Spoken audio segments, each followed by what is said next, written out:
Brukseli vin thirrje për përcaktim të qartë politikë dhe përputhje me politikat e Bashkimit Evropian.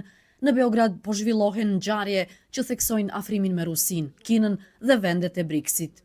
Në javët e fundit, në kuvendin e Serbisë u mbajt konferenca BRICS dhe Serbia nën udhëheqjen Aleksandar Vulin, politikan nën sanksionet amerikane dhe i njohur për lidhjet e tij me Moskën. Paralelisht, në Beograd u themelua dega e shoqatës historike ruse, me synimin për forcimin e aleancës me Rusin dhe Kinën. Zhvillim që, sipas analistëve dhe politikanëve pro-evropian, tregon orientim e hapur drejt autoritarizmit dhe largimin nga rruga evropiane. Në një vend tjetër, diçka e tillë do të shihet si një veprim jashtëzakonisht ekstrem dhe antishtetror. Fatkeqësisht në Serbi është bërë politikë shtetërore. Ky ndikim është jashtëzakonisht i dëmshëm dhe në kundërshtim me interesat e Serbisë, duke i sjellë përfitime vetëm Federatës Ruse, thot Vladimir Pajić, deputeti i opozitës.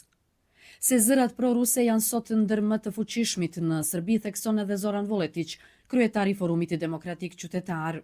Pokret socialista sa Vulinom në čelu. Politika e promovuar nga Aleksandar Vulin me mbështetjen e autoriteteve dhe të një pjesë të publikut është një tjetër dëshmi e orientimit pro-rus të qeverisë, i cili po e çon Serbin drejt izolimit, tha Vuletić.